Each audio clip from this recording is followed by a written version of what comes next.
آج کے جدید دور میں ہم دیکھتے ہیں ہر انسان جو ہے رزق کے تعلق سے پریشان ہے. ہر شخص اس تعلق سے سوال کرتا ہے کہ کیسے اپنا رزق ہم بڑھائیں, رزق کو بڑھانے کے کیا طریقے ہوں گے, ہم کیسے اپنی مال و دولت کے اندر اضافہ کریں, شریعت کیا ہمیں جو ہے معاملات دیتی ہے, کیا کرنے سے رزق میں جو ہے اضافہ ہوتا ہے, کیا شریعت اس معاملے میں ہماری رہنمائی کرتی بھی ہے. کچھ لوگ تو اس معاملے میں بھی شک کرنے شروع کر دیا ہے, کیا شریعت رہنمائی کرتی ہے. تو یہ بہت سی مختلف سوالات, اور عموماً جب نوجوان پڑھ لیتے ہیں, لکھ لیتے ہیں, کالج اور مدارس سے جو فارغ ہوتے ہیں, تو پھر ایک چیز جو ان کے ذہن و دماغ میں ہوتی ہے وہ یہی ہے کہ اب ہم کیسے کمائیں گے, کمانے کے کیا ذریعے ہوں گے, کون سی چیزیں حلال ہوں گی, کون سی چیزیں حرام ہیں, شریعت اس معاملے میں ہماری جو کیا رہنمائی کرتی ہے. لیکن چونکہ اس مسئلے پر جو ہے لوگوں نے روشنی ڈالنا چھوڑ دی کہ حصول رزق کے لیے, رزق میں اضافے کے لیے ہم کیا کریں, شریعت اس معاملے میں ہماری کیا رہنمائی کرتی ہے, چونکہ اس تعلق سے ہمیں بتایا جانا چھوڑ دیا گیا یا اس تعلق سے ہم نے علم حاصل نہ کیا, تو بہت سی بار ایک سوال جو ذہن میں عموماً کھٹکتا ہے وہ یہ ہے کہ اگر ہم شریعت پر اور دین پر چلیں گے, ایک اچھے مسلمان بن کر زندگی گزاریں گے, تو ہمارے رزق میں کمی ہو جائیں گی. یہ ایک عام بات ہے, ایک عام قول ہے, ایک عام طرز ہے کہ لوگ یہ کہتے ہیں کہ اگر تم دین پہ چلو گے تو تمہارے رزق میں کمی ہو جائیں گی, تم کما نہیں سکو گے. اور یہ معاملہ, یہ عقیدہ صرف ان لوگوں کا نہیں ہے جو جن کے تعلق سے لوگ کہیں کہ یہ دیندار نہیں ہیں. یہ معاملہ ان لوگوں کا ہے جو اپنے آپ کو کتاب و سنت کے پابند اور دین کے حامل بتاتے ہیں. ان لوگوں کا یہ معاملہ ہے کہ جب ان کے گھر کے نوجوان پڑھتے اور لکھتے ہیں اور تعلیم میں جب آگے بڑھتے ہیں, تو دھیرے دھیرے آپ دیکھتے ہیں کہ اگر وہ 8ویں 9ویں اور 10ویں میں ہے بچہ, تو یہ دین پر خاصا چلتا ہے. ٹھیک, اس کے بعد جب 11ویں اور 12ویں میں آ جاتا ہے, 11th اور 12th پاس کرتا ہے, تو لوگ کہتے ہیں بھائی تھوڑی دینداری اپنی کم کرو. جب یہ گریجویشن کرتا ہے تو کہتے ہیں دینداری کو تھوڑا کم کرو, اور اگر اس نے داڑھی رکھ لی ہو تو اس کو تھوڑا چھوٹا کر دو, اب اس لیے کہ اب تمہیں کمانا ہے. چونکہ تم اگر ایسے حلیے میں رہو گے تو تمہارا کمانا بڑا مشکل معاملہ ہے. پھر جو ہی وہ گریجویشن پاس ہو گیا, پوسٹ گریجویشن کرتا ہے, تو کہتے ہیں کہ اب اگر تم مکمل طور سے اپنی دینداری کو دکھانا چھوڑ دو, نماز پڑھتے رہو, روزہ رکھتے رہو, لیکن یہ تم نے داڑھی رکھ رکھی ہے, تمہاری یہ جو پتلون اور جو ہے پیجامہ ہوتا ہے ٹخنوں سے اونچا ہوتا ہے, اور تم حلال اور حرام کی تمیز کرتے ہو, یہ کمپنیوں میں جاب نہیں کرو گے بولتے ہو, اس میں نہیں کرو گے بولتے ہو, تو یہ سب تم تھوڑا کم کر دو, تبھی تمہیں رزق ملے گا.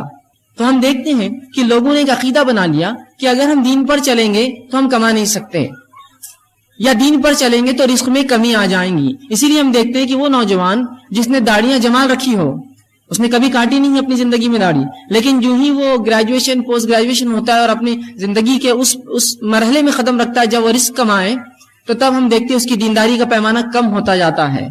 ٹھیک, کہ اگر اس نے داڑھی رکھی ہو تو داڑھی آپ دیکھیں گے چھوٹی ہونا شروع ہو جاتی ہے, اگر اس کا پیجامہ اور جو پتلون اونچی ہوتی ہے تو وہ نیچے آنا شروع ہو جاتی ہے. جہاں وہ حلال اور حرام کی تمیز کرتا تھا, اس تمیز کو دھیرے دھیرے مٹانا اور مسخ کرنا چالو کر دیتا ہے, اس لیے کہ اسے لگتا ہے کہ میرے دین اور شریعت نے اس مسئلے میں میری رہنمائی نہیں کی ہے, اگر یہ کروں گا تبھی میرا معاملہ درست ہونے والا ہے. سبحان اللہ, ایک عجیب عقیدہ ہم نے بنا لیا. اور کچھ لوگوں نے ایسا تصور دیا مسلمانوں کو کہ دیکھو اسلام نے دنیا کے معاملے میں تمہاری کوئی رہنمائی نہیں کی ہے. ہاں, نماز کے مسائل تم پوچھ لو, زکات کی باتیں ہم سے پوچھ لو, حج کے معاملات پوچھ لو, عمرے کا معاملہ پوچھ لو, اچھے اور برے کا معاملہ پوچھو, تقوی کے تعلق سے پوچھ لو, ایمانیات کیا ہے پوچھ لو, یہ سب ہم بتا سکتے ہیں, ذکر و اذکار کا معاملہ. لیکن رزق کے معاملے میں شریعت ہمیں جو ہے اس کی رہنمائی نہیں کرتی. شریعت جو کچھ کہتی ہے یہ ہے کہ دنیا چھوڑ کر مکمل طور سے جنگلوں میں جا کر گفاؤں میں اپنی زندگی گزارو.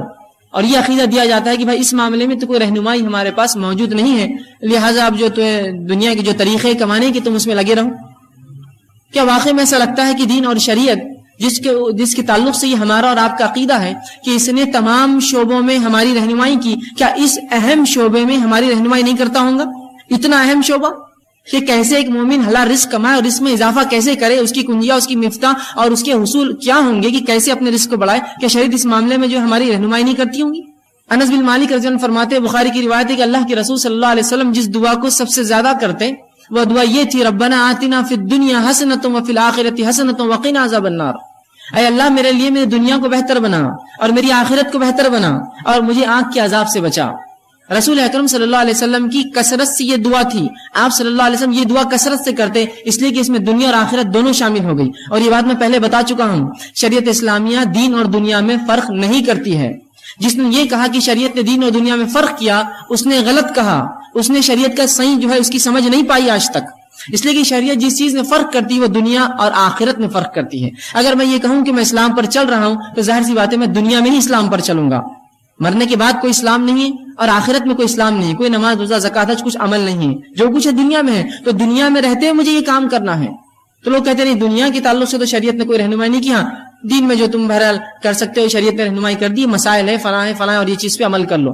اور پھر ایک نوجوان اپنے آپ میں پریشان ہونا شروع ہو جاتا ہے، کیا واقعی میں شریعت نے ایسا ہی کیا ہے؟ اور پھر وہ کیا کرتا ہے، دنیا کے معاملات میں شریعت کو چھوڑ دیتا ہے اور یہ سمجھتا ہے کہ جو فرائض کا معاملہ ہے، روزے، نماز، زکوٰۃ، حج، اس حد تک شریعت سے پوچھو، اور اس کے علاوہ جو معاملات ہے کمانا، روزی اور اس طرح کی چیزیں، یہ بھائی میرا اپنا مسئلہ ہے، تو میں اس معاملے میں خود اپنی راہ اور راستہ طے کر لوں گا کہ مجھے کیا کرنا ہے. اور پھر جو بے راہ روی ہوتی ہے اور جو طریقے اپنائے جاتے ہیں، اور ایک نوجوان جس کی تربیت نیک اور صالح معاشرے میں ہوئی ہے، نمازی تھا، روزے رکھتا تھا اور ہر چیز کرتا، ذکر و اذکار کا تھا، اور لباس میں سنت کو اختیار کر رکھی تھی، چہرہ اس کا جو اس معاملے سے جو ہے وہ تھا، اور اس کے بعد آپ دیکھتے ہیں دھیرے دھیرے دھیرے دھیرے دھیرے مکمل طور سے ہر چیز کو چھوڑ کر پھر ایسا ہو جاتا ہے کبھی اس کو پہچاننے میں ہمیں مسئلہ ہوتا ہے، کیا تم وہی ہو جو کالج لائف میں تھے؟ کیا تم وہی ہو جو اسکول میں ہم کو نمازوں کی طرف بلاتے تھے؟ کیا تم وہی ہو جو کالج میں حرام اور حلال کی باتیں کرتے تھے؟ آج تم ایسے کیوں ہو چکے ہو؟ تو وہ کہتا ہے کہ بھائی میرے دین نے مجھے اس معاملے میں کوئی رہنمائی نہیں کی، جہاں رزق کا معاملہ آیا تو مجھے یہ چیزیں اختیار کرنا پڑی. یاد رکھیے بڑی عجیب بات ہے. تو شریعت اسلامیہ نے ہماری ہر معاملے میں رہنمائی کی. یہ دین تو چاہتا ہے کہ پوری انسانیت اس دین پر چلے، اللہ تو چاہتا ہے کہ پورے انسان اس دین پر چلے. تو کیا دین کا دنیا میں رہنے کا ایک اہم حصہ یہ نہیں ہے کہ ہم حلال روزی کمائیں اور رزق میں اضافہ کریں اور اچھے سے اچھی نعمتیں جو اللہ نے مومنوں کے لیے حلال رکھی ہے اس کو استعمال کریں؟ یہ بھی یاد رکھیے، یہ بھی حصہ ہے اس کا. آئیے انشاءاللہ میں آج چند نکات آپ کے سامنے رکھوں گا جس میں ہم دیکھیں گے کہ شریعت نے کیسی اس معاملے میں ہماری رہنمائی کی کہ ہم جو ہے کس طرح سے اپنے رزق میں اضافہ کریں. اور اسی لیے اس عنوان کا جو ہم نے نام دیا رزق کی کنجیاں، چونکہ اکثر نوجوان آتے ہیں اس تقاریر میں، کچھ لوگ نوجوان نہ بھی ہو تو بہرحال لوگ آتے ہیں سنتے ہیں، اور ہر شخص ہم میں سے پریشان ہے رزق کے لیے کہ کیسے اپنے رزق میں اضافہ کروں، کیسے اپنی مال و دولت میں اضافہ کروں. اب یاد رکھیے رزق سے مراد صرف مال نہیں، یہ بات کی وضاحت پہلے ہی کر دوں. رزق سے مراد مال بھی ہو سکتا ہے، رزق سے مراد اچھی صحت بھی ہو سکتی ہے، رزق سے مراد اولاد بھی ہو سکتی ہے، رزق سے مراد ہر وہ نعمت جو اللہ نے دی ہے دنیا میں وہ تمام ہو سکتی ہے. گو اس کے اندر جو ہے مال ایک بڑا حصہ رکھتا ہے، لیکن صرف رزق یہ نہیں ہے، ورنہ آپ سمجھیں گے رزق سے مراد صرف جو میں مال کے بارے میں بات کروں. رزق سے مراد ہر وہ دنیا کی نعمت ہے جو انسان حاصل کر سکتا ہے. تو آئیے ہم دیکھتے ہیں شریعت اسلامیہ نے اس معاملے میں کیا رہنمائی کی ہے.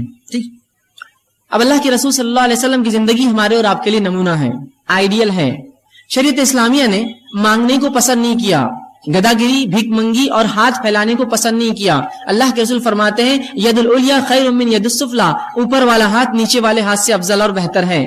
اسی طرح اللہ کے رسول صلی اللہ علیہ وسلم کے پاس ایک شخص آیا اور کہا اللہ کے رسول میں جو ہے بڑا پریشان ہوں، آپ میری کچھ مدد فرمائیے، کچھ مال و دولت دیجیے. اللہ کے رسول صلی اللہ علیہ وسلم نے کہا کہ یہ درست نہیں ہے، کیا تیرے پاس کچھ ہے؟ تو کہا ہاں اللہ کے رسول میرے پاس کچھ چیز گھر میں ہے. تو کہا اسے لے آ. وہ شخص فوراً گئے اور وہ چیز لا کر رسول اکرم صلی اللہ علیہ وسلم کو دے دی. آپ صلی اللہ علیہ وسلم نے وہ چیز لی اور اعلان کیا کون مجھ سے یہ چیز خریدیں گا؟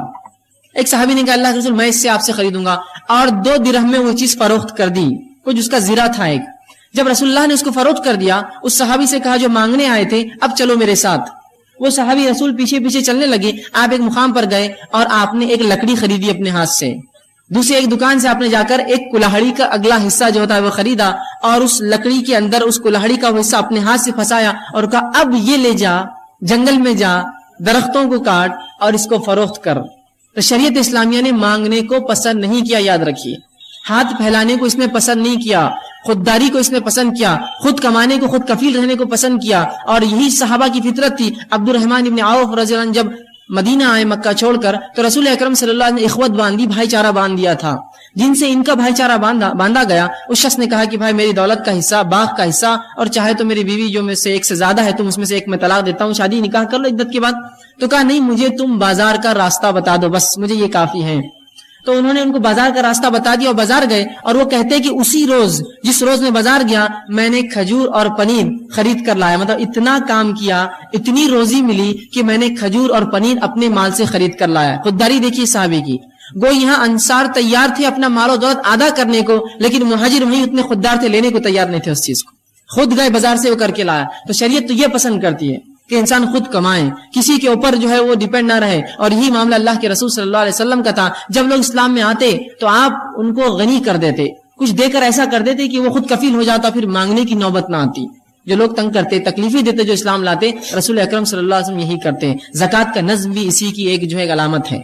بہرحال تو شریعت نے مانگنے کو پسند نہیں کیا، بھیک منگی کو، گدا گیری کو. اور اللہ کے رسول فرماتے ہیں جو شخص یوں ہی مانگے، جس طرح سے آج لوگوں نے پروفیشنل یا پروفیشن بنا دیا مانگتے ہیں، جو شخص بنا کسی شرعی عذر کے کچھ مانگے، رسول اکرم فرماتے ہیں روز قیامت وہ ایسا آئے گا رب کے سامنے کہ اس کے چہرے پر گوشت نہیں ہوگا، چونکہ وہ مانگتا تھا اللہ کو چھوڑ کر دوسروں سے. تو کمانے کو شریعت نے پسند کیا، حلال روزی کے لیے کوشش کریں. اب آئیے چند وہ حصول جس کے ذریعے، جس کے کرنے سے اپنی روزی میں ہم بڑھوتری کر سکتے، بڑھا سکتے ہیں، یا جتنا ہم کماتے ہیں اس کے اندر برکت آ سکتی ہے. دونوں ہی باتیں ایک ساتھ بول رہا ہوں میں، ورنہ کچھ لوگ کہیں گے اب آپ نے تو اصول بتا دیے، ہم نے اس پر عمل کرنے کی کوشش کی، لیکن کچھ نظر تو نہیں آیا کہ تنخواہ 5 سے 6 ہزار تو آج تک نہیں ہوئی. تو میں رزق کے اصول بتاؤں گا، تنخواہ بڑھانے کے اصول نہیں بتاؤں گا. رزق، اور رزق میں اولاد بھی شامل ہے، اچھی صحت شامل ہے، دنیا کی نعمتیں اور مال بھی شامل ہے. تو رزق کے اصول، کیسے ہم رزق کمائیں، اور ساتھ میں جتنا آپ کماتے ہوں گے اللہ اس میں برکت بھی دے گا. یہ بات آپ نے دیکھی ہوں گی، میں بھی دیکھ چکا ہوں کہ وہ کچھ لوگ ہوتے ہیں جن کی تنخواہیں بڑی کم ہوتی ہیں، لیکن اللہ ایسی برکت دیتا ہے ان کے تھوڑی سی کمائی میں کہ وہ خود بھی اپنا کر لیتے ہیں، لوگوں کو صدقہ اور خیرات بھی کرتے ہیں، پڑوسیوں کی مدد بھی کرتے ہیں، اللہ کے دین پر بھی خرچ کرتے ہیں، حالانکہ بہت قلیل تنخواہیں، بہت تھوڑی تھوڑی تنخواہیں ہوتی ہیں. یہ بات میں نے خود دیکھی ہے. تو وہ جو حصول میں انشاءاللہ آپ کے سامنے رکھوں گا، جو باتیں بتاؤں گا، اس پر عمل کیا جائے تو یا تو آپ کے رزق میں اللہ بڑھوتری کریں گا، یا جتنا ہے اس میں ایسی عظیم برکت دیں گا کہ آپ خوش اور مطمئن ہو جائیں گے اس رزق سے. یہ بڑی اہم بات ہے. اب یقیناً ایک درس میں، ایک لیکچر میں مکمل پورے شرائط، پورے اصول بتانا میرے لیے ناممکن ہے. تو میں نے 10 کو چنا ہے، 10 ایسے اصول، ایسی باتیں، ایسی کنجیاں رزق کی، جس کو اگر ہم اصولوں کو مان لے، اس کے مطابق زندگی گزارے، اس پر عمل پیرا ہو، اور دل میں یہ اعتماد اور توکل رکھے، بھروسہ رکھے کہ اللہ اس کے ذریعے دیں گا، تو انشاءاللہ العزیز ضرور ہمارے رزق میں جو ہے بڑھوتری ہوں گی، اللہ اس میں ضرور برکت دینے والا ہے. تو ایسے 10 اصول میں نے چنے ہیں، 10 کنجیاں میں آپ کے سامنے رزق کے حصول کے رزق میں بڑھانے کی انشاءاللہ آپ کے سامنے رکھوں گا. لیکن یہ مکمل نہیں ہے، یہ کئی باتیں جو کتاب و سنت نے بتائی ہے ان میں سے چند میں آپ کے سامنے رکھنے کی کوشش کر رہا ہوں. آئیے اب کس طرح سے ہم اپنے رزق میں اضافہ کریں، اس کا پہلا اصول جو شریعت نے بتایا ہے. یقیناً اس کی ترتیب میری اپنی دی ہوئی ہے، اس کی ترتیب میری اپنی دی ہوئی ہے، لیکن باتیں اللہ کی کتاب، اس کے رسول کی سنت سے میں نے اہمیت کے اعتبار سے ان کو ترتیب دینا مناسب سمجھا. پہلی چیز جو ہم کریں گے جس سے ہمارے رزق میں بڑھوتری ہوگی، اضافہ ہوگا، فائدہ ہوگا، وہ سب سے پہلی چیز ہے توبہ اور استغفار. توبہ اور استغفار یہ سب سے پہلی چیز ہے رزق کے حصول میں، اس کی چابیوں میں، کہ اگر ہم چاہتے ہیں ہمارا رزق بڑھے، اس میں برکت آئے، مال و دولت اور بچے اولاد کے اندر اور ہماری دنیا کی نعمتوں میں اضافہ ہو، تو سب سے پہلا کام جو کرنا ہوگا توبہ اور استغفار.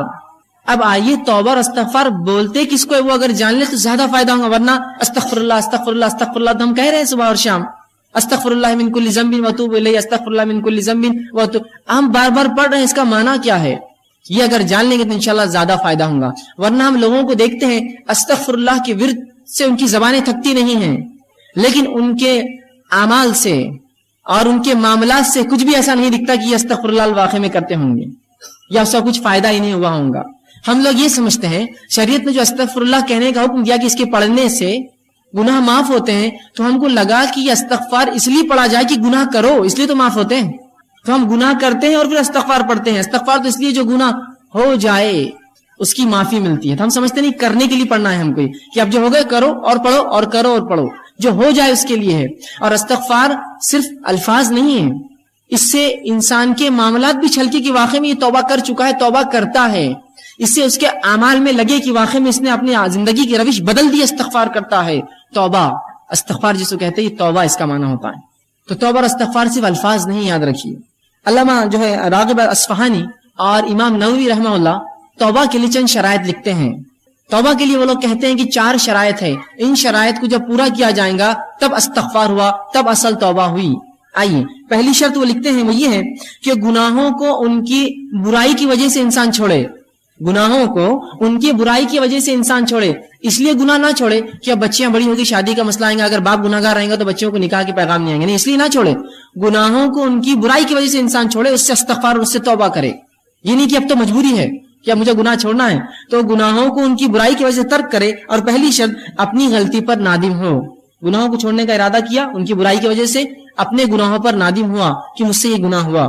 دوسرا وہ لکھتے ہیں آئندہ نہ کرنے کا عزم کیا، اب انشاءاللہ آئندہ میں وہ گناہ نہیں کروں گا. تیسری شرط اگر بندوں کا معاملہ تھا تو وہ لے جا کر اس معاملے کو واپس کر دے. بندوں کا آپس میں کچھ مال لے لیا تھا, جائیداد لے لی تھی, زمین لے لی تھی, کچھ ایسا کام کیا تھا جو بندوں کا معاملہ تھا, اس معاملے کو جتنا ہو سکے لوٹا دے اس بندے کو جا کر. اور چوتھا وہ کہتے ہیں, بلکہ پہلی شرط وہی تو میں نے پہلے آپ سے کہی کہ گناہوں کو ان کی معصیت کی وجہ سے چھوڑے, دوسرا گناہوں پر نادم ہو, تیسرا جو ہے گناہوں کو جو ہے پھر دوبارہ نہ کرنے کا عزم کرے, اور چوتھا اگر حقوق العباد بندوں کا معاملہ ہو تو اس معاملے کو, اس چیز کو واپس لوٹا دے. یہ ہے استغفار, یہ ہے توبہ. تو اب توبہ کو یہ مت سمجھیے, کچھ لوگوں کو تو یہ بھی نہیں پتا توبہ ہوتی کیا ہے. وہ سمجھتے ہیں کہ نماز پڑھ لو, پھر نماز کے بعد ادھر ادھر دیکھو کوئی دیکھ رہا تو نہیں ہے آپ کو, اور اگر نہ دیکھ رہا تو جلدی سے دونوں ہاتھ لیتے ہیں اور گالوں کو دونوں طرف کچھ تو بھی کرتے رہتے, توبہ توبہ توبہ. یہ توبہ نہیں ہے. یہ تو بچوں کو نصیحت کے لیے سکھایا جاتا ہے کہ آئندہ ایسی غلطی نہ کرے, چلو توبہ کرو.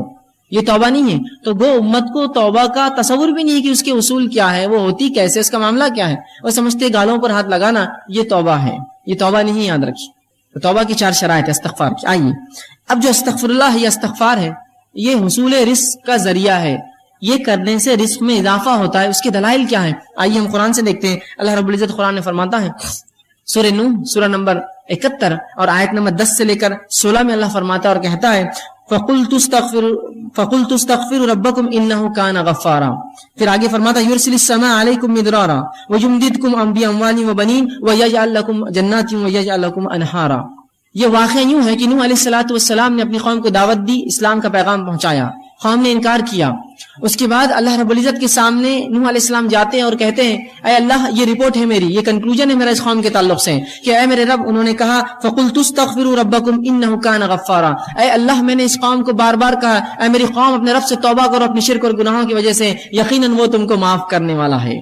اب اگر تم استغفار کرو گے تو فائدہ کیا ہوگا؟ فرمایا یرسل السماء علیکم مدرارا, اگر تم استغفار کرو گے میری قوم تو اللہ آسمان سے تمہارے لیے بارش برسائیں گا. یرسل السماء علیکم مدرارا, موسلا دھار زبردست بارش برسائیں گا. پہلا فائدہ استغفار کا. پھر آگے اللہ نے کہا, نوح علیہ السلام کہتے ہیں مدرارا وَيُمْدِدْكُمْ بِأَمْوَالٍ وَبَنِينَ, اور اللہ تمہارے مال میں اور اولاد میں اضافہ کریں گا, بالخصوص مال میں اور لڑکوں میں تمہارے اضافہ کریں گا. کیا کرو گے تو؟ استغفار کرو گے تو. وَيَجْعَلْ لَكُمْ جَنَّاتٍ وَيَجْعَلْ لَكُمْ أَنْهَارًا, اور تمہارے لیے بہترین باغ بنائیں گا, باغات کو نکالیں گا. وَيَجْعَلْ لَكُمْ أَنْهَارًا, اور تمہارے لیے بہترین نہریں نکالیں گا. اگر کیا کرو گے تو؟ استغفار.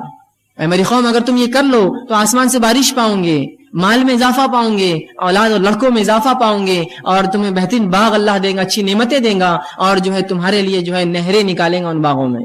استغفار کی دیکھیے نوح علیہ الصلوۃ والسلام نے اپنی قوم کو کیا فائدے بتائے. یہاں کا پورے رزق میں جو چیزیں آتی ہے, بارش کا برسنا ایک بنیادی اصول ہے رزق کے لیے. آج بھی اگر انسان ٹیکنالوجی میں اور کسی بھی چیز میں جتنی ہی آگے بڑھ چکی ہو, لیکن آج بھی آسمان کی طرف نگاہ سب کی ہوتی ہے. اگر بارش نہ برسے اور آپ کہیں گے کہ بھائی مجھے کیا فرق پڑتا ہے, میں تھوڑی کاشتکار ہوں, آپ کاشتکار نہ بھی ہو تو جب آپ بازار سبزی خریدنے جائیں گے تو آپ کہیں گے واقعی میں بارش نہ ہونے کا نقصان ہے. تو رزق بڑھاتا ہے اللہ رب العزت انسانیت کے لیے, توبہ اگر قوم کرے تو. یہاں اللہ رب العزت دیکھیے کہ فرما رہا ہے کہ اگر توبہ کرو تو بارش برسائیں گا, اور اس کے بعد فرمایا کہ وہ تم کو مال میں اور اولاد میں اضافہ دیں گا. تو اگر اصول رزق, اگر ہم مال میں بڑھوتری چاہتے ہیں, اولاد میں اضافہ چاہتے ہیں, استغفار کریں. حسن بصری رحمہ اللہ یہ کبار تابعین میں سے ہے. ان کے پاس ایک شخص اور کہا ہے حسن ہمارے علاقے میں قحط سالی ہے, میں کیا کروں؟ تو کہا استغفار کر, توبہ کر. دوسرا شخص آ کہا اے حسن مجھے رزق میں تنگی ہے, مال میں تنگی ہے, کیا کروں؟ تو کہا جا استغفار کر. تیسرا شخص کہا اے حسن میرے باغ سوکھ چکے ہیں, میں کیا کروں اس کے لیے, حل بتاؤ شرعی, استغفار کر. ایک شخص اور کہا کہ مجھے اولاد نہیں ہے, لڑکے نہیں ہیں, کیا کروں؟ تو کہا جا استغفار کر. تو ان کے شاگردوں نے پوچھا اے استاد, اے حسن بصری, تم نے 4 لوگ آئے, 4 سوال کیا, اولاد نہیں, کسی نے کہا قحط کا کہا, کسی نے کہا باغ میں میرے جو ہے سوکھا پڑ چکا ہے, اور کسی نے مال کے تعلق سے کہا. تم نے سب کو ایک ہی جواب دیا, استغفار کرو, استغفار کرو, استغفار کرو. تو کہا میں نے کوئی بات اپنے دل سے تھوڑی کہی ہے. اور فوراً انہوں نے قرآن کی اس آیت کی تلاوت کی, قُلْتُ اسْتَغْفِرُوا رَبَّكُمْ إِنَّهُ كَانَ غَفَّارًا يُرْسِلِ السَّمَاءَ عَلَيْكُمْ مِدْرَارًا, کہ تم اے میری قوم تم اللہ سے توبہ کرو, استغفار کرو, وہ تم پر موسلادھار بارش دیں گا. تو اگر ہم بارش چاہتے ہیں استغفار کریں, ہم مال چاہتے ہیں استغفار کریں, اولاد چاہتے ہیں استغفار کرے جو بے اولاد ہے, اور اگر جنت یا اس کا باغ سوکھ رہا ہے, اگر اسے مال نہیں آتا جبکہ آس پاس آتا ہے, استغفار کرے. تو یہاں حصول رزق کے لیے، رزق میں بڑھوتری کے لیے، اولاد میں بڑھوتری کے لیے، بارش کے ہونے کے لیے، اپنے باغ اور اپنی تجارت میں فائدے کے لیے استغفار رسول بتایا گیا ہے. توبہ کرو اپنے رب سے، توبہ کی چاروں شرائط کے ساتھ. نہیں تو میں استغفر اللہ تو کر رہا ہوں، لیکن انہی استغفر اللہ کے دوران میں گناہ کرتا ہوں. استغفر اللہ کی تسبیح چل رہی، کسی کا فون آیا، جھوٹ بول دیا. کہاں آپ نے توبہ کی اپنے رب سے؟ استغفر اللہ تو میں پڑھ رہا ہوں، لوگوں کو دھوکہ دے رہا ہوں. کہاں آپ نے استغفر اللہ کیا؟ آپ نے معنی ہی نہیں سمجھا آپ نے اس کا. تو صحیح معنوں میں اگر استغفر اللہ ہم کریں گے تو اس کا فائدہ انشاءاللہ عزیز ہمیں زبردست ہوگا. مال میں اضافہ، اولاد میں اضافہ، کھیتی باڑی میں ہمارے اضافہ، تجارت میں اضافہ، بہت اس کے فائدے اللہ بارش دے گا. آئیے اللہ کے رسول صلی اللہ علیہ وسلم فرماتے ہیں، مسند احمد اور ابو داؤد کی روایت ہے، عبداللہ ابن عباس رضی اللہ عنہ اس حدیث کے راوی، اور وہ کہتے ہیں اللہ کے رسول صلی اللہ علیہ وسلم فرمایا، تم جس نے کثرت سے اپنے گناہوں کی توبہ کی، جس نے کثرت سے استغفار کیا، اے اللہ مجھ سے گناہ ہو رہے مجھے معاف کر، کثرت سے. اور اللہ کے رسول دن میں سے 70 سے زائد مرتبہ توبہ اور استغفار کرتے. ایک روایت میں 100 سے زائد مرتبہ. نبی اکرم صلی اللہ علیہ وسلم گناہ نہیں کرتے تھے. یہ قوم کو تعلیم تھی کہ جب تمہارا نبی معصوم ہونے کے بعد اتنا استغفار کرتا ہے تم اس سے زیادہ کرو. تو توبہ اور استغفار کر دیا اللہ کے رسول. تو کہا کہ جو کثرت سے اللہ سے اپنے گناہوں کی توبہ کرے، استغفار کرے، پہلا فائدہ اللہ اس کو ہر غم سے نجات دیں گا. اللہ اس کو ہر غم سے، کس کو آج غم نہیں اور پریشانی نہیں، غم اور پریشانی سے نجات چاہیے، استغفار کرے. دوسرا فرماتے ہیں ہر مشکل سے باہر نکال دیں گا اسے. توبہ کے فائدے تو دیکھیے آپ، ہم تو رزق کے اصول دیکھ رہے ہیں لیکن فائدے دیکھیے. غم سے نکال دیں گا، مشکلات کو دور کر دیں گا اور اس کو باہر نکال دیں گا. تیسرا فرمایا وہاں سے رزق دیں گا جہاں سے سوچا بھی نہیں ہوگا، اس کے گمان بھی نہیں ہوں گے مجھے رزق ملے گا، اور رب اس کو وہاں سے رزق اٹھا کر دے دیں گا. کس وجہ سے؟ توبہ کرے کثرت سے اپنے گناہوں کے لیے، ان کے شرائط کے ساتھ. تو وہاں سے اللہ رزق دیں گا اس شخص کو جہاں سے اس نے گمان بھی نہ کیا. کون؟ جو کثرت سے استغفار کرے، توبہ کرے اپنے گناہوں کے تعلق سے. یہ تھا پہلا اصول، پہلی شرط. آئیے دوسرا اصول کیا ہوگا؟ دوسری چیز تو کتاب و سنت میں ہم پاتے ہیں جس کے تعلق سے بکثرت روایتیں آتی ہیں، جس کے کرنے سے رزق میں اضافہ ہوتا ہے، اللہ کا تقوی. اب جو میں آگے بڑھتا جاؤں گا آپ یہ مت سوچئے یار یہ تو اپنے سے ہونے والا نہیں ہے، یہ تو ہونے والا نہیں ہے، اس سے ہٹ کر کچھ بتاؤ. ایسی آدمی کی مثال تو وہ ہے کہ اس کو ایک مرض اور بیماری ہے، بیماری کا علاج ڈاکٹر دیتا ہے، کہتا ہے یہ دوا تو مجھ سے نہیں کھا جائیں، کچھ اور بتاؤ. تو کہے جاؤ پھر مر جاؤ، اس کے علاوہ کوئی حل نہیں تمہارے لیے. شریعت جو حل دے رہی وہ یہ ہے. اب آپ بولیں گے میرے کو تقویٰ نہیں جمے گا، میرے سے استغفار تو ہونے والا ہے نہیں، تو پھر یاد رکھیے آپ اپنے ہاتھوں سے اپنی جان لے رہے تو میں اس معاملے میں کیا کروں، کہاں سے ہم اللہ آئے. ٹھیک ہے، تو یہ بات بڑی اہم ہے. آپ اس کو پکڑ لے، شریعت کے پاس حل ہے. اگر آپ نہ لینا چاہیں یہ آپ کی مرضی ہے، شریعت نے حل دے دیا. اب آپ ان کو چھوڑ کر 1000 جگہ سر پٹکیے، یاد رکھیے واپس لوٹ کر یہیں آنا پڑے گا آپ کو. اصول یہی ہے. نہیں میں کیا کروں گا، فلاں کر لوں گا، بینک سے کر لوں گا، یہاں آپ کچھ کر لیجئے. اگر یہ نہ کیا آپ سب کچھ کر لیجئے، اس کے بعد آ کر یہیں ٹکنا پڑے گا اور پچھتا کر سر نیچے رکھ کر یہی سوچنا پڑے گا اب میں کیا کروں، میرے رب نے میرے لیے کیا احکامات دیے. تو اگر یہ ہم اپنی زندگیوں میں لا لے تو بڑا فائدہ ہوگا. استغفار کو مشکل چیز نہیں، یاد رکھیے. اس کے لیے کوئی آپ کو گھر بار چھوڑ کر رات میں 3 بجے 2 بجے اٹھ کر نہیں جانا ہے. چلتے پھرتے اٹھتے بیٹھتے اللہ گناہ ہو گیا بس اب توبہ، میں اب نہیں کرنے کو، استغفر اللہ مجھ سے گناہ ہو گیا میں نہیں کروں گا. اللہ کم از کم کچھ نہ ہو سکے تو نمازوں کے بعد فرض 3 مرتبہ رسول اللہ زور اللہ اکبر ایک بار کہتے اور کہتے استغفر اللہ استغفر اللہ، اتنا تو کہہ سکتے ہیں. 15 بار تو یہی ہو جائیں گا 5 نمازوں کے بعد. رسول اللہ 70 یا ایک روایت میں 100 سے زیادہ بار یہ پڑھتے تھے. کوشش کیجیے. دوسرا اصول تقوی اختیار کریں. اب تقوی کیا ہے؟ تقوی اللہ کا ڈر ہے. تقوی کیا ہے؟ تقوی اللہ کا پاس و لحاظ ہے. پاس و لحاظ سمجھتے ہیں آپ؟ اگر ایک بوڑھا انسان آپ کے سامنے آ کر کھڑا ہو جائے اور آپ کرسی پہ بیٹھے ہیں تو آپ اس کا پاس و لحاظ کرتے ہیں، خود اٹھ جاتے ہیں، جناب آپ بیٹھ جائیں. اس کو کہتے ہیں تقوی. پاس و لحاظ رکھنا، اللہ کا ڈر، اللہ کا پاس و لحاظ. ٹھیک، تو تقوی اختیار کرے. تقوی کے معنی کے تعلق سے کئی باتیں آتی. امام نووی رحمہ اللہ لکھتے ہیں تقوی کے تعلق سے کہتے ہیں اللہ تعالیٰ کے احکامات پر عمل کرنا، جن باتوں سے اس نے روکا ان باتوں سے رک جانا، اور ہر وہ کام جس سے اللہ کی ناراضگی یا عذاب آتا ہے ان سے بچنا، یہ تقوی ہے. تقوی کیا ہے؟ ہر وہ کام جو اللہ نے حکم دیا اس کا کرنا، ہر وہ کام جس سے روکا اس سے رکنا، اور اس کے علاوہ جن تمام کاموں کے کرنے سے اللہ کی ناراضگی ملتی ہے، عذاب ملتا ہے، ان کاموں سے رکنا، اس کو تقوی کہتے ہیں عربی میں. تو ہم اب جو اللہ نے کہا وہ کرے، جس سے روکا اس سے رکے، اور ہم ہر وہ کام جس سے عذاب ملتا ہے اس سے اجتناب کرے، یہ تقوی ہے. تو ہم تقوی اختیار کریں. دوسرا اصول یاد رکھیے. آئیے تقوی کے تعلق سے کہ رزق کا حصول ہے، رزق اس سے بڑھتا ہے. مختلف مقامات پر قرآن حدیث میں اس کے حوالے ملیں گے. میں چند حوالے آپ کے سامنے رکھتا ہوں. اللہ رب العزت سورۃ طلاق سورہ نمبر 65 اس کی آیت نمبر 2 اور 3 میں کہتا ہے وَمَن يَتَّقِ اللَّهَ يَجْعَل لَّهُ مَخْرَجًا وَيَرْزُقْهُ مِنْ حَيْثُ لَا يَحْتَسِبُ.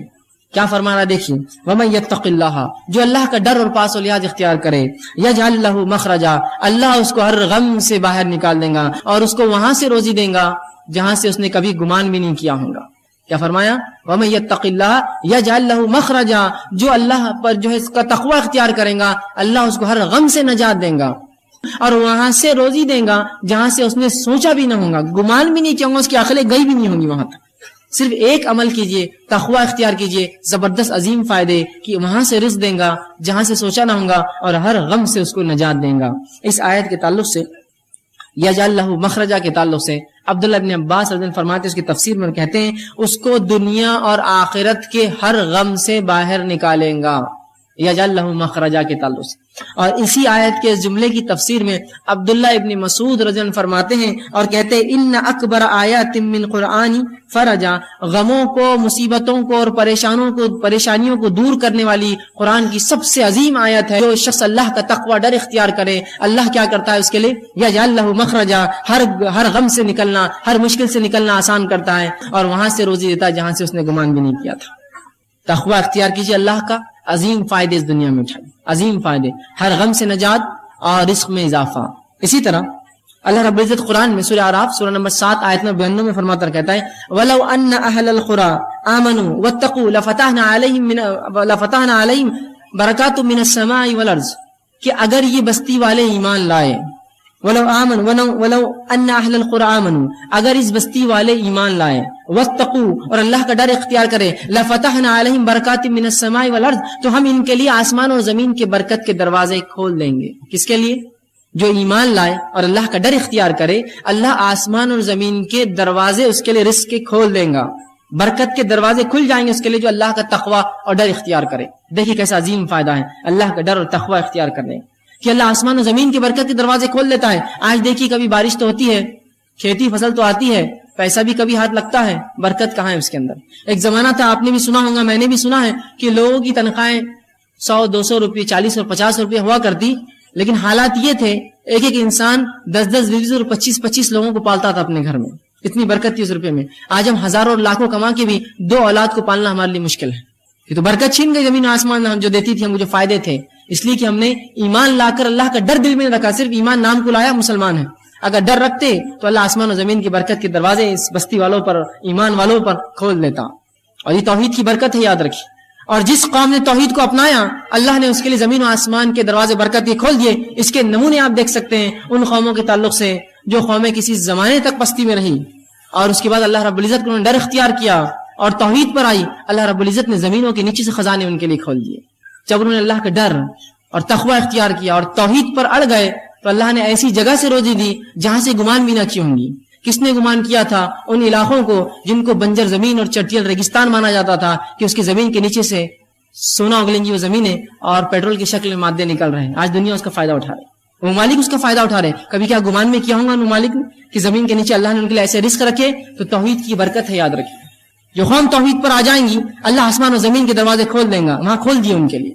یہ فائدہ ہوتا ہے بستی والوں کو کہ اگر وہ ایمان لائے، جیسا حق ہے، تقوی اختیار کرے اللہ کا، تو ایسی جگہ سے رزق دیتا ہے گمان نہ کیا ہوں گا اور آسمان زمین کی برکت کے دروازے ان کے لیے کھول دیتا ہے۔ تو یہ بڑی اہم چیز ہے، یاد رکھیے، اللہ کا ڈر اور تقوی اختیار کریں۔ اسی طرح عبداللہ ابن عباس رضی اللہ عنہ فرماتے ہیں اور کہتے ہیں اس آیت کے تعلق سے اس کی تفسیر میں کہتے ہیں لَوَسَّعْنَا عَلَيْهِمُ الْخَيْرَ وَيَسَّرْنَاهُ لَهُم مِّن كُلِّ جَانِبٍ، کہ اس آیت کے تحت جو بات سمجھ میں آتی وہ یہ ہے کہ ہم ان کے لیے خیر کو عام کر دیتے ہیں۔ زمین آسمان اور زمین کی جو برکت کے دروازے کھول دیے جاتے ہیں، اس کا معنی وہ کہتے ہیں عبداللہ ابن عباس رضی اللہ عنہ کہ اس کا معنی یہ ہے کہ اللہ ان کے لیے جو ہے ہر جانب خیر عام کر دیتا ہے اور اس کو حاصل کرنا ان کے لیے آسان کر دیتا ہے۔ خیر کو اللہ عام کر دیتا ہے ایسی قوم کے لیے اور حاصل کرنا اس سے زیادہ اس کو آسان کر دیتا ہے۔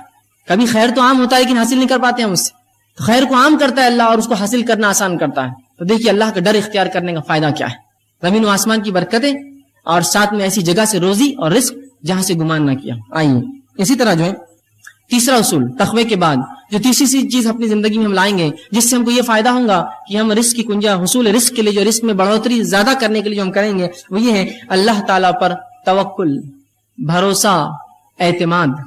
آج مسلمان کو جب بھی رزق کی تنگی آتی ہے، رزق کی کمی ہوتی ہے، چاہے اولاد کی شکل میں باغات یا مال تجارت میں گھاٹے کی شکل میں، یا اسی طرح جو ہے اور بھی قسم کی کوئی تکلیف آتی ہے، وہ سب سے پہلے غیر اللہ کے پاس بھاگتا ہے اللہ پر توکل چھوڑ کر، اور ان سے مانگتا ہے کہ مجھے دو. کہاں سے ملیں گے پھر آپ کو رزق میں اضافہ؟ اللہ سے آپ مانگے، اس پہ کامل توکل اور بھروسہ کریں. اور اس کے تعلق سے توکل کسے کہتے ہیں یاد رکھ لیجئے. امام غزالی رحمہ اللہ کہتے ہیں توکل کے تعلق سے اپنی کتاب احیاء علوم الدین کے اندر وہ لکھتے ہیں اور کہتے ہیں توکل یہ ہے کہ دل کا اعتماد صرف اسی پر ہو جس پر بھروسہ کیا گیا ہو. دل کا مکمل اعتماد اس ذات پر ہو جس پر بھروسہ کیا ہو، اور مکمل طور پر اس پہ توکل کریں جس کا اس نے دعویٰ کیا ہو. اگر ایک شخص یہ کہتا ہے میں مسلمان ہوں اور رب پر میرا توکل بھروسہ ہے، اب مکمل طور سے اس پر اعتماد کریں کہ ہاں رب مجھے دینے والا ہے، اب ضرورت نہیں شک و شبہ کی. مکمل اعتماد کرے اس ذات کے اوپر جس کا اس نے نام لیا ہے، اس پہ اعتماد. یہ ہے توکل، بھروسہ، اعتماد جس کو عام زبان میں کہیں. اسی طرح امام مناوی کہتے ہیں توکل کے تعلق سے اس کا معنی لکھ کر کہتے ہیں کہ توکل بندے کے اظہار عجز ہے. بندہ اللہ کے سامنے عاجز ہو جائے، اللہ میں کچھ نہیں کر سکتا ہوں، بس میں عاجز ہوں تیرے سامنے، تجھ سے ہی مانگتا ہوں مکمل طور سے. اور جس پر توکل کیا گیا ہے اس پر مکمل بھروسہ کرے. تو ایک مومن توکل کرے کس پر؟ اللہ پر. اس سے رزق میں بڑھوتری ہوتی ہے. اب اس کے تعلق سے کہ توکل رزق کے بڑھانے کا سبب ہے، اس کے تعلق سے کئی روایتیں آتی ہیں. مسند احمد کی اور ترمذی کی روایت ہے جس میں اللہ کے رسول صلی اللہ علیہ وسلم فرماتے ہیں، عمر بن خطاب اس کے راوی ہیں، اور وہ کہتے ہیں اگر تم اللہ تعالیٰ پر ایسا بھروسہ کرو، اللہ کے رسول نے فرمایا کہ اگر تم اللہ تعالیٰ پر ایسا توکل، اعتماد اور بھروسہ کرو جیسے پرندے توکل، اعتماد اور بھروسہ کرتے ہیں کہ وہ ہر صبح خالی پیٹ اپنے گھروں سے نکلتے ہیں اور شام بھر پیٹ گھر لوٹتے ہیں، تو اللہ بھی تمہیں ویسا ہی رزق دے گا جیسے پرندوں کو دیتا ہے کہ وہ خالی پیٹ اپنے گھروں سے نکلتے ہیں اور شام بھر پیٹ لوٹتے ہیں. توکل کا فائدہ کہ اگر تم اللہ پر ویسا توکل کرو جیسا پرندے کرتے ہیں تو اللہ بھی تمہیں رزق دے گا کہ وہ صبح اپنے گھر سے بھوکے پیٹ نکلتے ہیں اور جب رات لوٹتے ہیں تو بھر پیٹ لوٹتے ہیں. لیکن ایک بات یہاں سمجھنے کی بڑی اہم ہے، جب میں توکل کی بات کر رہا ہوں تو کوئی یہ نہ کہے کہ میں نے اللہ پر مکمل توکل کر لیا اور اب میں کچھ بھی نہیں کرتا ہوں. ایسے بہت سے لوگ ہوتے ہیں جو اپنی کوتاہیوں کو، کاہلیوں کو شریعت اور دین پر ڈالتے ہیں. میں نے اللہ پر توکل کر لیا تو اس کا کیا مطلب؟ کیا تم کام دھندا چھوڑ دو، تجارت چھوڑ دو، دنیا سے بیزارگی اختیار کر لو؟ نہیں، اس کا مطلب یہ نہیں ہے. اس کا مطلب یہ نہیں توکل کا، یاد رکھیے. حدیث کیا کہہ رہی ہے؟ پرندے گھر سے نکلتے ہیں خالی پیٹ، نکلتے ہیں اور بھر پیٹ لوٹتے ہیں. تو یہاں کوشش کرنا ہے. پرندے گھونسلوں میں بیٹھ کر توکل نہیں کرتے ہیں کہ اللہ دے گا. پرندے اپنے گھروں سے نکلتے ہیں، رسول اللہ فرماتے ہیں، اور شام بھر پیٹ لوٹتے ہیں. آپ بھی اللہ پر بھروسہ کیجئے، گھر سے نکل جائیے، انشاءاللہ رب تم ہم کو جو ہے ضرور روزی دیں گا اور شام ضرور بھر پیٹ لوٹیں گے. لیکن پرندے جو ہوتے ہیں ان کا معاملہ تھوڑا انسانوں سے مختلف ہوتا ہے، یہ بھی بتا دوں. پرندے سیدھے جا کر رزق لے لیتے ہیں. انسانوں کو رزق حاصل کرنے کے لیے نوکری، تجارت، کاروبار کرنا پڑتا ہے، دکانوں میں جانا پڑتا ہے اور اسی طرح مختلف مقامات پر جانا پڑتا ہے کمانے کے لیے. پرندوں کا تھوڑا رزق الگ ہے، ہم سے مختلف ہے. وہ سیدھے رزق کو اٹھا لیتے ہیں، جا کر پھل اناج کھا لیتے ہیں. ہم تو ویسا نہیں کر سکتے ہیں. ظاہر سی بات ہے ہمارا توکل ویسا ہوگا کہ ہم گھروں سے نکلیں گے، کچھ نہ ہو تو ایک دکان والے کے پاس جائیں، کہیں گے بھائی آج کچھ ہم مالی کو دے دو، میں بھیک تو نہیں مانگ سکتا، میں کام کر کے کما لوں گا آج شام تک. نکلے تو صحیح. تو ہمیں کالج، اسکول اور مکاتب، اسی طرح جو ہے اپنے آفیسز اور جو ہے اپنی کام کی جگہوں پر جانا پڑے گا، تب ہم جو ہے شام بھر پیٹ لوٹیں گے. یہ معنی ہے. ورنہ کوئی کہے میں نے اللہ پر توکل کر لیا، بس میرا پورا اعتماد ہے کہ اللہ مجھے دینا چاہے گا تو دیں گا، نہیں تو نہیں، میں گھر میں ہی رہوں گا. تو ایسا انسان یاد رکھیے اگر جو ہے کسی ایسے جھاڑ کے نیچے بھی لیٹا جہاں بہت زیادہ پھل پک کر گرتے تب بھی پھل بہت مشکل سے اس کے منہ میں آ کر گرے گا. یہ توکل نہیں، یہ توکل نہیں. ٹھیک ہے. تو توکل کا معنی یہ ہے کہ آپ کوشش کریں اللہ پر بھروسہ رکھتے ہوئے اللہ ضرور آپ کو رزق دیں گا. کوشش کریں. تو اس کا مطلب یہ نہیں آپ کوشش چھوڑ دیں. اور کیوں نہ ہو، اللہ سورۃ طلاق سورہ 5 آیت نمبر 3 نے فرماتا ہے وَمَن يَتَوَكَّلْ عَلَى اللَّهِ فَهُوَ حَسْبُهُ، جو اللہ پر بھروسہ اور اعتماد کرتا ہے اللہ سے کافی ہو جاتا ہے، اللہ اس کے لیے کافی ہے. لیکن کوشش یہ زیادہ ضروری ہے، شک اور شبے میں نہ پڑے آپ. ورنہ بہت سے لوگ ہوتے ہیں کہتے ہیں بھائی کیوں محنت کر رہے ہو، مشقت کر رہے ہو، بس اللہ اللہ کرتے رہو، جتنا دینا اللہ دیں گا. ارے بھائی کوشش ضروری ہے، کوشش کے بعد تمام چیزیں ہیں. ٹھیک. اللہ کے رسول صلی اللہ علیہ وسلم کے پاس ایک شخص آیا، ابن حبان کی روایت ہے، عمر بن امیہ رضی اللہ راوی ہے. وہ کہتے ہیں کہ رسول اللہ صلی اللہ علیہ وسلم کا ایک شخص آیا اور اس نے کہا اللہ کے رسول میں اپنی اونٹنی کو کھلا چھوڑ دیتا ہوں اور اللہ پر توکل کرتا ہوں، بھروسہ کرتا ہوں. رسول اکرم نے کہا نہیں، تو اس کے گھٹنے کو پہلے باندھ دے پھر اللہ پر توکل کر. سمجھے آپ توکل کا معنی؟ تو کوشش کر لے اس کو بچانے کی، کیوں بھاگ کر نہ جائے، پھر اللہ پہ بھروسہ کر. تو اونٹنی کو کھلا چھوڑیں گے اور اللہ پہ بھروسہ کریں گے تو بھاگ جائیں گی. پھر تو جو تیرے ماتحت کوشش ہے وہ کر لے کہ اونٹنی کے گھٹنے کو باندھ دے، پیر کو باندھ دے، پھر اللہ پر بھروسہ کر، پھر انشاءاللہ العزیز جو ہونا ہے وہ اللہ کریں گا. لیکن یہ نہیں کہ آپ کو کوشش نہ کرے اور کہیں میں نے اللہ پر توکل کر لیا، اب اللہ میرا رزق میرے گھر میں بھیج دیں گا، میں بیٹھا رہوں گا. ایسا نہیں ہونے والا، یاد رکھیں. پرندے نکلتے ہیں اللہ پر بھروسہ کر کے، شام بھر پیٹ لوٹتے ہیں. نکلیے، کوشش کیجئے، جائیے تو یہ معاملہ ہوگا. لیکن ہمارے پاس ایک عجیب مسئلہ ہے، عجیب مسئلہ ہے. ہم نے کام کو چھوٹے اور بڑے معاملوں میں تقسیم کر دیا، چھوٹے کام اور بڑے کام. اور شریعت نے جہاں اچھا اور برا نہیں کہا، اچھے کام اور برے کام بھی ہم نے کر لیے. کوئی کام جب تک حلال ہو اچھا اور برا نہیں ہوتا، سب اچھے ہیں. اگر حلال ہے تو اچھا ہے.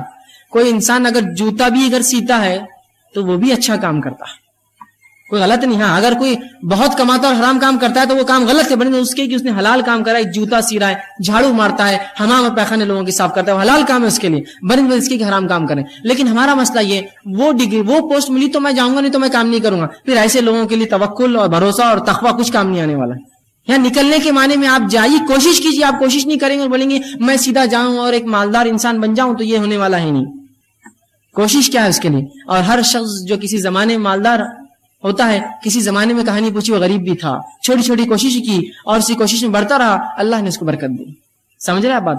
تو کوشش کیجیے، چاہے کام کوئی بھی ملے، حلال ہے، کرنے میں شرمائیے مت، بڑھ جائیے آگے، اس کو بڑھ کر کیجیے. انشاءاللہ عزیز آپ کو دنیا اور آخرت کے فائدے ہوں گے انشاءاللہ. ٹھیک ہے. چوتھی چیز جو ہم کو کرنا پڑیں گے رزق کو بڑھانے کے لیے وہ ہے صلہ رحمی. صلہ رحمی بڑی اہم چیز ہے، یاد رکھیے. صلہ رحمی کا معنی ہوتا ہے رشتوں کو جوڑے رکھنا، رشتوں کو جوڑے رکھنا. ٹھیک ہے.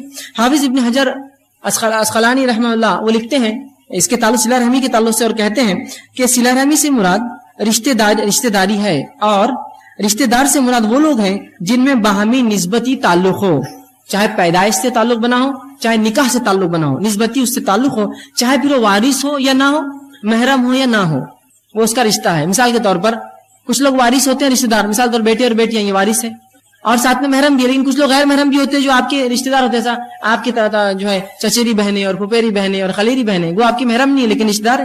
تو یہ تمام رشتے جو انسان پیدائش سے لاتا ہے اور تمام رشتے جو اس کے نکاح کی بات بنتے ہیں، یہ ہے اس کے رشتہ دار، اور ان سے صلہ رحمی کرنا، رشتوں کو جوڑے رکھنا، خام و خواہ کے نہیں توڑنا.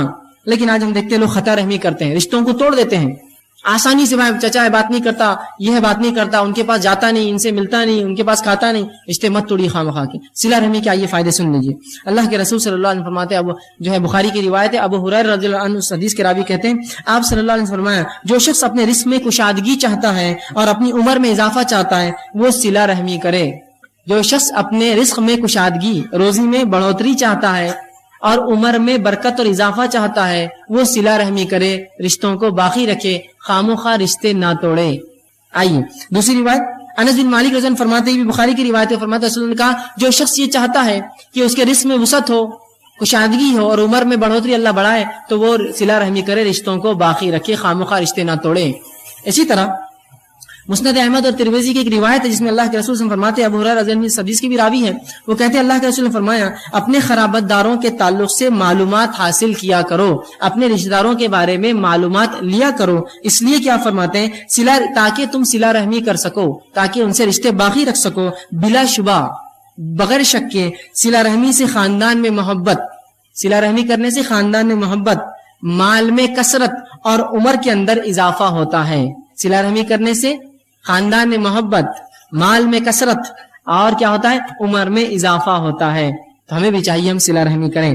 اسی طرح طبرانی کی ایک روایت ہے جس میں آپ صلی اللہ علیہ وسلم فرماتے ہیں اور صلہ رحمی کا ایک ایسا عظیم فائدہ بتاتے ہیں. حضرت علی رضی اللہ عنہ حدیث کے راوی وہ کہتے ہیں جو شخص اس بات کو پسند کرے، جو شخص اس بات کو پسند کرے کہ اس کی عمر میں اضافہ ہو اور اس کے رزق میں وسعت ہو اور اس سے بری موت سے اللہ بچا لے اور دور کر دے وہ صلہ رحمی کرے. جو شخص یہ چاہتا ہو کہ اس کے مال کی کثرت و مال بڑھے، عمر میں اضافہ ہو اور بری موت سے اللہ اس کو بچا لے وہ صلہ رحمی کرے، رشتوں کو جوڑے رکھے. آئیے صلہ رحمی کا ایک اور فائدہ دیکھیے، عظیم فائدہ.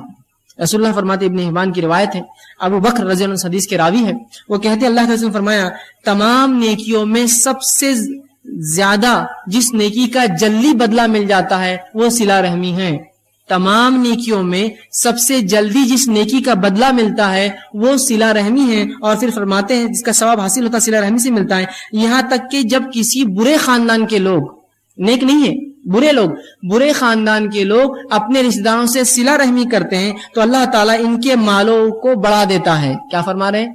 سب سے جلدی بدلہ اگر کسی عمل کا دنیا میں ملتا ہے تو وہ صلہ رحمی ہے. حتیٰ کہ کوئی خاندان ہے جو نافرمان ہے اپنے رب کا لیکن لوگوں کے رشتے، اپنے رشتوں کو باقی رکھتا ہے، تو اللہ اس کو دنیا میں یہ بدلہ دیتا ہے کہ اس کے مال کو بڑھا دیتا ہے. حالانکہ لوگ گنہگار ہیں لیکن بدلہ کیا مل رہا ہے دنیاوی صلہ رحمی کا کہ مال کو بڑھا دیتا ہے، ان کی اولاد کی تعداد بڑھا دیتا ہے، مال میں اضافہ کرتا ہے، اولاد میں اضافہ کرتا ہے ہوتا ہے. اور کسی بھی صلہ رحمی کرنے والے کا خاندان محتاج نہیں رہ سکتا، چاہے گناہگار کیوں نہ ہو.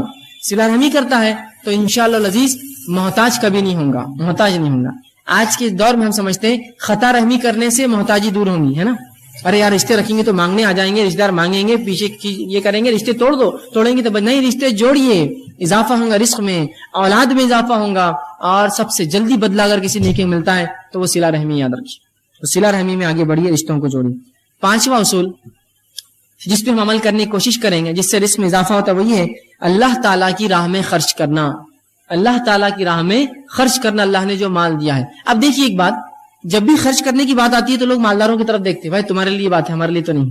ایسا ہوتا ہے جب بھی خرچ کرنے کی بات آئی، بھائی یہ تو تمہارے لیے، ہم تو اس سے بری ہیں. بری نہیں ہے کوئی بھی اس سے. ایک آدمی جو دن بھر میں 10 روپے کماتا ہے، ایک آدمی جو دن بھر میں 10 روپے کماتا ہے، اگر وہ بھی اللہ کی راہ میں روپیہ خرچ کرے تو اس کو کبھی کبھار اس شخص سے زیادہ اجر ملتا ہے جو لاکھوں روپیہ خرچ کرے. معلوم ہے؟ اسی طرح اسی تعلق سے ایک حدیث رسول اللہ نے فرمائی، ایک شخص نے 1 درہم خرچ کیا اور ایک نے 1000 درہم خرچ کیا، دونوں برابر ہے. یہ ایک روایت نے فرمایا ایک شخص نے 1 درہم خرچ کیا، ایک نے 1000 کیا، یہ ایک والا 1000 پر فوقیت پا گیا. صحابہ نے کہا اللہ کے رسول 1 درہم اور 1000 کیسے برابر ہوں گے دونوں خرچ کرنے والے؟ تو کہا ایک شخص نے 1 درہم کما 2 درہم کمایا، ایک اللہ کی راہ میں خرچ کر دیا، یہ برابر ہوگا اس مالدار کی جس نے 1000 خرچ کیے. مطلب یہ حدیث جو بتا رہی ہو یہ فیصد، پرسنٹیج. اگر میں روز دن بھر میں 1,00,000 روپیہ کماتا ہوں تو کیا میں 50,000 خرچ کرنے کا دل ہے میرا؟ لیکن وہیں اگر ایک غریب دن میں 10 روپے کماتا اور دیکھتا میرا پڑوسی ایک انسان اس کو آج کچھ بھی کمائی نہیں، لے 5 تیرے اور 5 میرے، آدھی تنخواہ اللہ کی راہ میں خرچ کر دی اس نے، کیا ثواب ہے اس کا؟ اللہ تعالیٰ فیصد میں اجر دیں گا. ظاہر سی بات ہے اس کی تنخواہ اس کو ملا ہی 10 روپے تھا اور 5 خرچ کر دیے، سبحان اللہ، تو 50% خرچ کیا، اجر فیصد سے ملنے والا ہے. بھائی یہ مت سمجھیے آپ کہ بھائی تو میں تو زندگی بھر میں تو 1 لاکھ ہی کمایا، کیا خرچ کیا ہوگا میں نے؟ نہیں، آپ کا فیصد کیا تھا بھائی؟ اگر لاکھ میں سے 25,000 خرچ کیے تو آپ نے 25% دولت اللہ کے نام میں خرچ کر دی. اور کبھی کبھار مال و دولت والوں کو اتنی توفیق نصیب نہیں ہوتی کہ فیصد میں اپنے مال سے نکالے. تو آپ یہ مت سمجھیے کہ خرچ آئے تو بھائی مالدار تم لوگ دیکھو، نہیں، ہر آدمی خرچ کرے گا. ایک جذبہ پیدا کیجیے اپنے اندر خرچ کرنے کا اللہ کے نام میں، کہ اگر میں 10 روپیہ دن میں کماتا ہوں کوشش کروں کہ 1 روپیہ خرچ کروں جو کہ 10% میرے مال کا اور کمائی کا ہوگا، اللہ یقیناً اجر دے گا. معلوم؟ خرچ کیجیے اللہ کی راہ میں، جذبہ پیدا کیجیے. مالداری اور غریبی خرچ میں آڑ نہیں بنتی، اصل چیزیں نیت ہے جو خرچ میں آڑ بنتی ہے. اصل غنا اللہ کے رسول فرماتے اصل مالداری دل کی مالداری، دل سے مالدار ہو آدمی، مال سے نہیں. ایک آدمی تو مال سے کروڑپتی ہے لیکن بازو والے کے پیسے بھی اس کی نظر رہتی جب وہ نوٹا نکالتا ہے. اور ایک آدمی غریب ہے لیکن اس کو کسی کے مال کے اوپر اس کی نظر نہیں ہے، اللہ اس کو دے رہا، وہ کما رہا، میں اپنا کما رہا ہوں. تو غنا مالداری تو اصل دل کی مالداری ہوتی ہے. پیسے اور نوٹوں سے انسان مالدار نہیں ہوتا. کبھی تو کچھ لوگ پیسے کما کے اور غریب بن جاتے ہیں کہ پہلے جو ہے کھاتا پیتا تھا، اب پیسے خوب کما رہا تو اب صرف چنے پہ گزارا کرتا ہے، اس لیے کہ وہ اور جمع کرتا ہے. تو غنا دل کا ہوتا ہے، مالداری دل سے ہوتی ہے. دل سے مالدار بنیے، اللہ کی راہ میں خرچ کیجیے، اللہ دیتا ہے، یاد رکھیں. اور ایسے لوگوں کی مثالیں میں آپ کو دے سکتا ہوں جنہوں نے اپنی زندگی میں چھوٹے چھوٹے کام کیے اور اللہ کی راہ میں ایسا پیسہ خرچ کیا کہ انہوں نے بڑی بڑی مساجدیں بنائی. ایسی واقعی بعید نہیں، اگر آپ نے نہ دیکھے ہوتے ایک الگ بات ہے، نہ سنے ہوتے الگ بات ہے، کہ لوگوں نے حمالیاں کی اور اپنے مال و دولت سے زمینیں خریدی ان پیسوں سے اور اس پر مسجدیں تعمیر کی اپنے روپیے اور پیسے سے. ایک صاحب کو تو میں بھی جانتا ہوں جنہوں نے اپنی زندگی بھر جو ہے پھگے بیچے، بلونس، اور ایک مسجد انہوں نے تعمیر کی اس کمائی کے اوپر. تو خرچ کرنے والا دل سے مالدار ہو تو خرچ کرتا ہے. اب دل سے ہی غریب ہو تو پھر اس کے لیے بہت مسئلہ ہے. اللہ جتنا دے، ایک عہد کے برابر دیا تو دوسرے کی توقع کریں گا، دوسرے عہد کے برابر سونا دیا تو تیسرے کی توقع کریں گا، اس کی خواہش بننے ہونے والی. تو خرچ کیجیے اللہ کے نام میں، جذبہ پیدا کیجیے، اس کا بڑا فائدہ ہے. اب اللہ کے نام میں خرچ کرنے کا کیا معنی ہے؟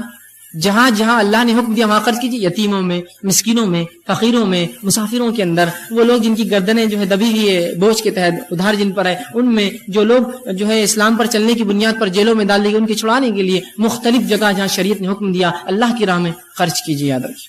اب آئیے خرچ کرنے سے مال و دولت میں اضافہ ہوتا ہے، اس کے دلائل سن لیجیے. اللہ رب العزت سورہ سبا سورہ نمبر 34 آیت میں 39 میں فرماتا اور کہتا ہے وَمَا أَنفَقْتُم مِّن شَيْءٍ فَهُوَ يُخْلِفُهُ، اور آگے فرماتا ہے وَهُوَ خَيْرُ الرَّازِقِينَ، تم جو کچھ اللہ کی راہ میں خرچ کرو گے اللہ اس کو لوٹا دے گا اور اللہ خیر رزق دینے والا ہے۔ کیا فرمایا؟ تم جو کچھ اللہ کی راہ میں خرچ کرو گے اللہ اس کو لوٹانے والا ہے، یخلفہ، تم کو واپس پلٹائیں گا اللہ وہ چیز۔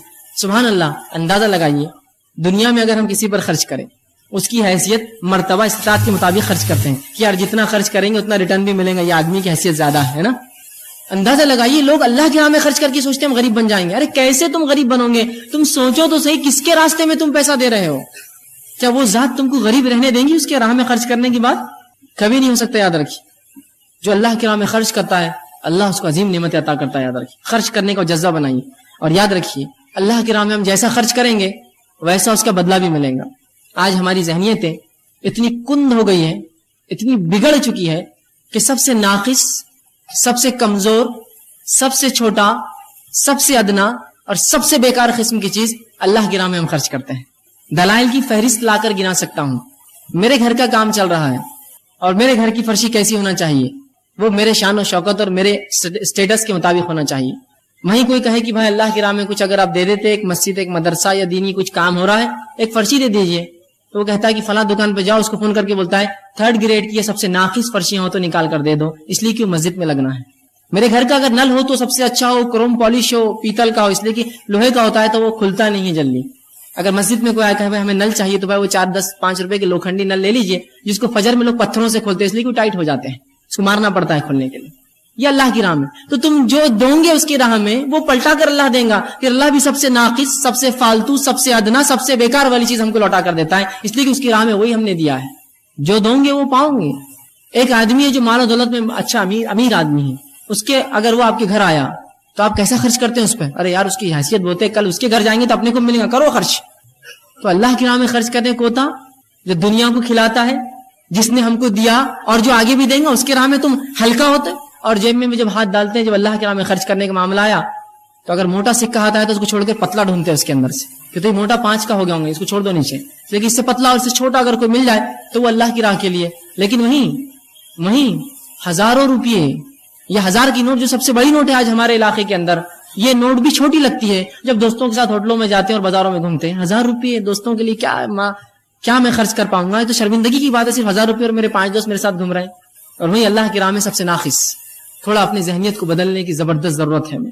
اللہ کی راہ میں سب سے اچھا، سب سے بہتر، اس لیے کہ جس کی راہ میں خرچ کر رہا ہوں یخلفہ، وہ پلٹانے والا ہے مجھ پر، اور اللہ جب پلٹائیں گا تو بہرحال اس کا کیا معاملہ ہوگا اندازہ لگائیے۔ ایک مالدار کو آپ نے تحفہ دیا، کیا اس سے آپ وہی تحفے کی امید کرتے ہیں؟ ارے نہیں بھائی، وہ تو اپنی حیثیت کے حساب سے تحفہ لائیں گا آپ کے زبردست۔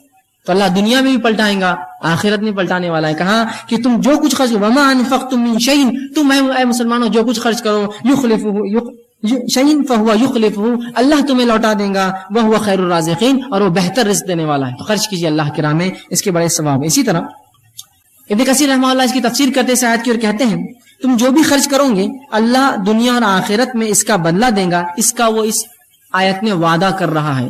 یخلفہ، پلٹاؤں گا میں، مطلب اللہ کا وعدہ ہے، اور یہ بات ہم جانتے ہیں کہ اللہ سے زیادہ بہتر وعدہ اور پکا وعدہ کسی کا نہیں ہو سکتا ہے نا۔ خود اللہ نے اسی گواہی دی، وَمَنْ أَوْفَىٰ بِعَهْدِهِ مِنَ اللَّهِ، کہ اللہ سے زیادہ پکا وعدہ کس کا ہو سکتا ہے؟ اللہ وعدہ کر رہا ہے میں پلٹاؤں گا تمہارے پہ مسلمانوں، تم خرچ تو کرو میرے اوپر۔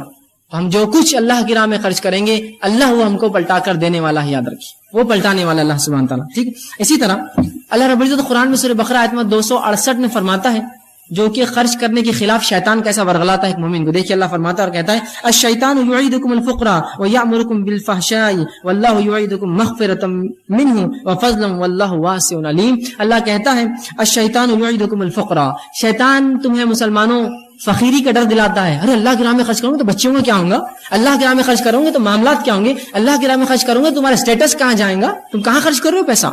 تو شیطان تمہیں فقیری کا ڈر دلاتا ہے، فقراء، وَيَأْمُرُكُمْ بِالْفَحْشَاءِ، اور تمہیں بے حیائی کا حکم دیتا ہے۔ کیا کرنے لگاتا ہے؟ تم کو ڈراتا ہے اللہ کی راہ میں خرچ کرنے سے اور بے حیائی کے کام کراتا ہے۔ اور اللہ کیا کہتا ہے؟ دیکھیے اللہ فرماتا ہے وَاللَّهُ يُعِيدُكُم مَغْفِرَةً، اللہ تم کو بلاتا ہے، وعدہ کرتا ہے اپنی مغفرت کا، منہ وفضلا، اور اپنے طرف سے فضل کا، واللہ واسع علیم، اللہ وسعت والا اور علم والا ہے۔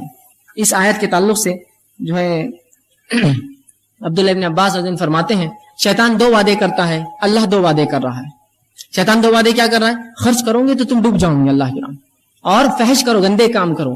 اللہ دو وعدے کر رہا ہے، خرچ کرو گے تو مغفرت کروں گا، اور جو دیا ہے اس کے فضل کو اور بڑھا دوں گا۔ فضل وعدہ کر رہا ہے، واللہ واسع علیم، اللہ وسعت رکھنے والا ہے، فضل دینے والا ہے۔